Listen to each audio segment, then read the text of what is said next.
Hello students, welcome to your English class. Today we will read and understand the second chapter from your unit 5, the reader book. The name of this lesson is I am watching grandpa. मैं grandpa को यानी अपने दादाजी को देख रहा हूँ. How has the arrival of computers and the internet affected the use of paper? How there been any significant decline in its use? Discuss in the class. So, आपसे पूछा जा रहा है दैट कैसे कंप्यूटर्स और इंटरनेट के आने की वजह से आपके जो पेपर यूज़ करने का जो ट्रेंड था उस पर क्या इफ़ेक्ट पड़ा है. ठीक है. एंड कैसे आपने जो है पेपर को यूज़ करना धीरे धीरे अब कम कर दिया है. आप देख सकते हो कि पहले हम चिट्ठियाँ भेजते थे, लेटर्स भेजते थे, बट प्रेजेंटली हम क्या करते हैं, व्हाट्सएप पे ही ग्रीटिंग्स भेज देते हैं, व्हाट्सएप पे ही बात कर लेते हैं या कॉल पे बात कर लेते हैं. सो जो राइटर है वो आपसे पूछ रहा है कि आपकी लाइफ में इंटरनेट और कंप्यूटर्स के आने से क्या इफ़ेक्ट पड़ा है और आपने किस तरह से पेपर का यूज़ करना कम कर दिया है. So let's begin with the lesson now. My sister and I were spending the weekend with our grandparents. मैं और मेरी सिस्टर ग्रैंड पेरेंट्स के साथ अपना वीकेंड जो है वो शेयर कर रहे थे, सेंड कर रहे थे, मतलब बिता रहे थे. This was the first time we were actually staying for more than a day. ये पहली बार था कि हम एक दिन से ज़्यादा अपने ग्रैंडपा के साथ या ग्रैंड पेरेंट्स के साथ जो है रह रहे थे. Our visit were usually shorter. Grandpa's house was located near the noisy, bustling, dusty SP Mukherjee Road on the end of the city where we lived. So हमारा जो हम जब भी विज़िट करते थे तो हम बहुत कम टाइम के लिए विज़िट करते थे. सो इस बार जो उनका विज़िट था वो बहुत लंबा था, क्योंकि पहले वो थोड़े थोड़े टाइम के लिए या मतलब एक दिन से भी कम टाइम के लिए अपने ग्रैंड पेरेंट्स के साथ समय जो है बिताते थे. उनके जो ग्रैंड पेरेंट का जो हाउस है वो जहाँ पे था वहाँ पे काफ़ी शोर मचा रहता था. लोग बहुत ही हड़बड़ी में रहते थे, बहुत ही धूल भरा जो है वो एरिया था. और जगह का नाम है SP Mukherjee road, the other end of the city where we lived. ठीक है. जहाँ पे हम रहते थे उसका एकदम कोने पे था उसके ग्रैंड पेरेंट्स का जो घर था. Grandpa and I shared a room and was a customary. He said his prayers before the bed and made me join in. I had an uneasy night with all the traffic sounds and lights from the main road. तो जो writer है वो कहता है कि वो जब सो रहा था रात को तो उसने रूम शेयर किया था अपने ग्रैंड पेरेंट के साथ, मतलब अपने दादाजी के साथ. और उसके दादाजी जो है सोने से पहले प्रेयर्स करते थे. जैसे आपके भी ग्रैंड पेरेंट्स जो हैं वो सोने से पहले भगवान का नाम लेते हैं, तो उसके ग्रैंड पेरेंट भी ऐसे ही करते थे. और उन्होंने वो चाहते थे कि जो वो बच्चा है वो भी प्रेयर्स करे. पर उस रात उसकी नींद जो है पूरी नहीं हो पाई, क्योंकि ट्रैफिक का साउंड और लाइट्स की वजह से उसको नींद नहीं आ पा रही थी. तो he had a uneasy night. Uneasy night मतलब अच्छे से सो नहीं पाया. I manage to get some sleep but was disturb by moments in the room. So उसने मैनेज किया, थोड़ा बहुत सोने की कोशिश की, लेकिन कमरे में इतनी हलचल थी कि वो नहीं सो पा रहा था. So I open my eyes a bit. मैंने थोड़ी सी अपने आँखें खोली. It was still dark outside. बाहर अभी भी अंधेरा था. Grandpa was sitting up. Grandpa लेकिन बैठे हुए थे. I assumed he was going to the toilet. I shut my eyes again. मुझे लगा कि वो टॉयलेट जा रहे हैं, तो मैंने अपनी आँखें दोबारा बंद कर ली. A weird rustling and sound continued. एक वियर्ड मतलब अजीब सा, एक रस्टलिंग साउंड मतलब जो खसखस साउंड जो है वो चल रहा था. I open my eyes again, saw grandpa and wanted to tell him to go to sleep. मैंने अपनी आंखें खोली, देखा ग्रैंडपा अभी भी बैठे हुए हैं. तो मैंने सोचा कि मैं उन्हें बोलूँ कि तुम फिर से सो जाओ. But grandpa had slipped into a faded T shirt. But grandpa जो है उन्होंने स्लिप्ड इनटू मतलब जो फेडेड टी शर्ट है उन्होंने वो पहन ली थी. And then he looked under the bed and located a slippers. फिर उन्होंने बेड के नीचे देखा और अपनी स्लीपर्स को ढूंढने लगे. Grabbing a large bag from the foot of the bed he got up. बड़ा सा बैग उन्होंने उठाया अपने बेड के नीचे से और उठ गए. What was he doing. वो कर क्या रहे थे. Snooping in his sleep. Shopping in his sleep. क्या वो अपनी नींद में शॉपिंग कर रहे थे.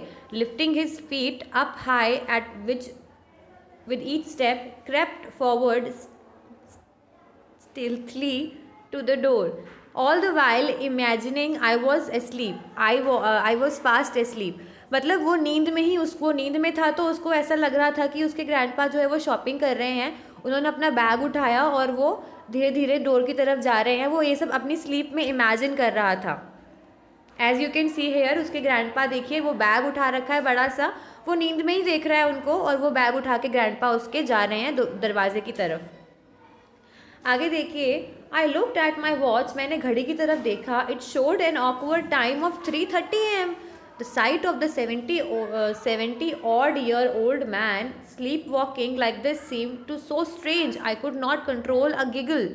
तो उसने घड़ी की तरफ देखा और घड़ी में टाइम था 3:30 दिन के, मतलब सुबह के. उसको ये जो लगा कि 70 साल का जो एक व्यक्ति है वो स्लीप वॉकिंग कर रहा है, मतलब नींद में चल रहा है, तो उसको काफ़ी अजीब लगा. वो अपनी गिगल मतलब अपनी हंसी कंट्रोल नहीं कर पाया. He turned around with surprising agility, his large owl-like eyes probing through the darkness to locate the source of sound.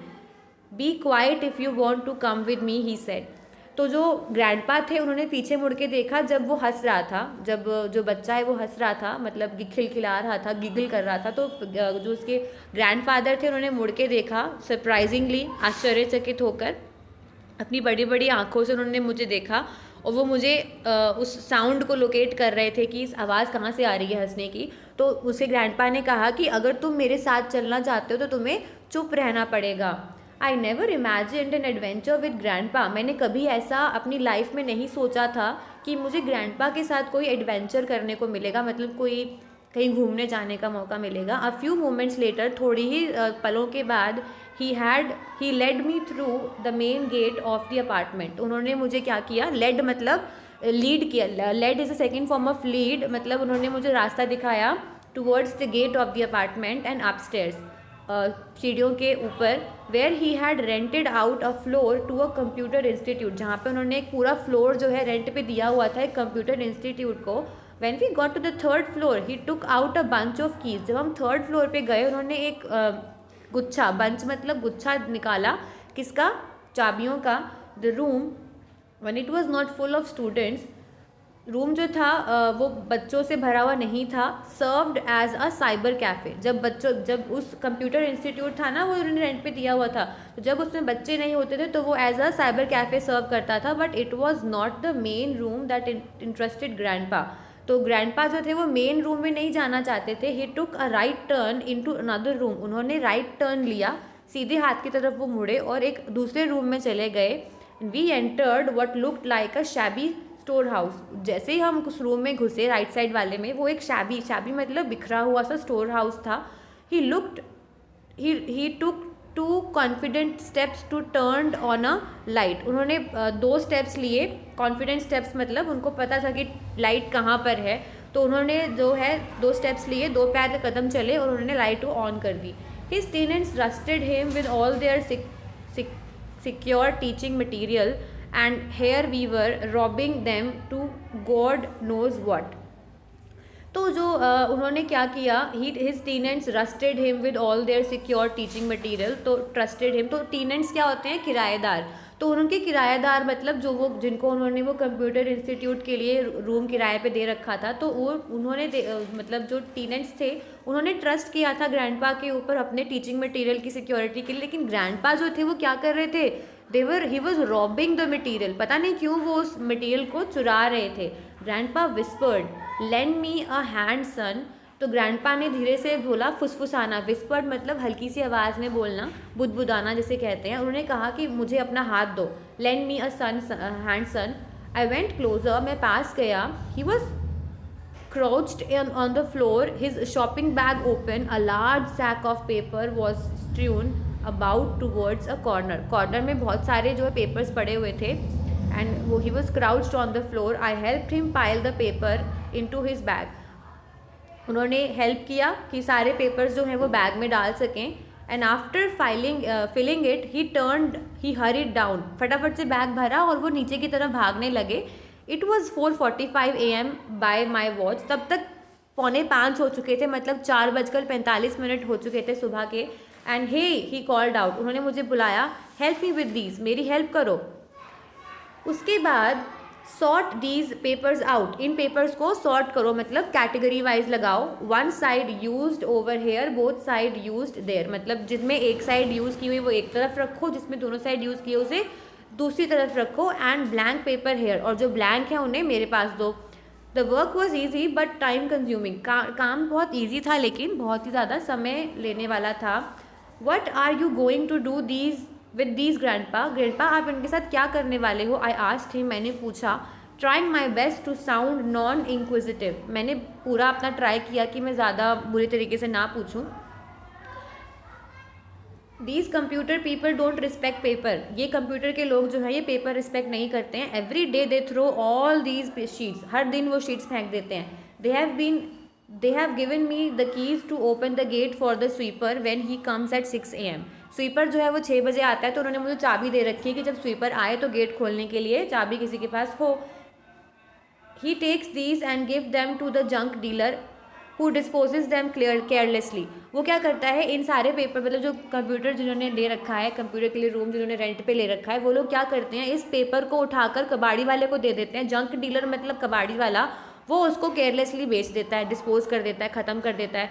So instead I do half of his job for him, मैं उसके लिए मैं क्या करता हूँ, आधा काम उसका कर देता हूँ. तो वो पेपर्स जो है सॉर्ट करके, जो पेपर्स लिख सकते हैं जिन पे उनको रख लेता है, और बाकी जो यूज्ड है उन्हें कबाड़ी वाले को दे देता है. I was amazed by how much importance he was giving to such a seemingly trivial matter, कि वो इतने छोटे से अनइम्पॉर्टेंट मैटर को इतना इंपॉर्टेंस क्यों दे रहे हैं. Every day my friend and I would waste hundreds of sheet at the drop of a hat. मैं और मेरे फ्रेंड्स तो डेली 100 से भी अधिक शीटें जो हैं वो वेस्ट कर देते हैं. Pointing to the used up pile की तरफ पॉइंट करते हुए कहा, which was the smallest. He said these I will give to the hawker downstairs, ये जो यूज शीट्स हैं ये मैं हॉकर को दे दूंगा जो सीढ़ियों के नीचे है.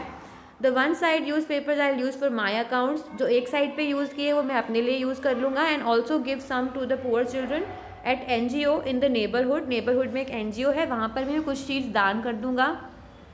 They practice maths on them, वो इस पर मैथ्स प्रैक्टिस करते हैं. ठीक है.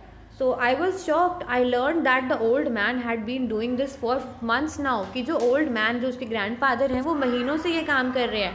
This was a real concrete genius, genuine efforts to save paper and the planet. ये तो बहुत ही ज़्यादा concrete मतलब बिल्कुल एग्जैक्ट रिजल्ट वाला, और genuine मतलब सच्चा एक effort है पेपर और इस planet को बचाने के लिए. I stared at the septuagenarian in awe.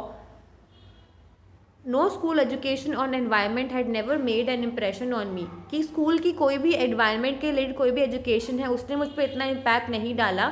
My classmates और एनी वन, या ना ही मेरे क्लासमेट्स या किसी और ने मुझ पर कभी इतना इम्पैक्ट नहीं डाला. But this is lone endeavour made me realise it all. But इस छोटे से काम ने, एंडीवर मतलब एक इतना बड़ा एफर्ट, इस जो दादाजी के उसका जो काम था उसने उसके माइंड पर इफेक्ट डाला. For the first time I truly understood, पहली बार उसको समझ में आया कि कैसे वो पेपर के महत्व को समझ सकता है. So this story was about a child जो कि अपने ग्रैंडपा के पास टाइम स्पेंड करने गया है और उनके साथ रहकर वो कुछ सीखता है regarding the saving environment. So the story was interesting. What your homework for today is to do these word meanings in your notebook neatly, right? Let's get the meaning out of it. Customary means habitual या routine. Weird मतलब odd, अजीब जिसे कह सकते हैं. Stealthily मतलब quietly या cautiously. Quietly मतलब शांति से, और cautiously मतलब ध्यानपूर्वक, right? Agility मतलब ability to move quickly and easily. Non-inquisitive, not showing curiosity. Trivial unimportant. ठीक है. कॉन्क्रीट मतलब डेफिनेट, एक्चुअल. जेन्युइन मतलब सच्चा, ऑनेस्ट, सिंसियर. एंड सेप्टुगेरियन मतलब a person whose age is in 70s, मतलब ऐसा व्यक्ति जिसकी एज 70 में चल रही है, मतलब 70 है, 71 है, 72 है. एंडीवर मतलब effort, right. So that's it for today. You will do these word meanings in your notebook. Tomorrow we will discuss the answers of this lesson.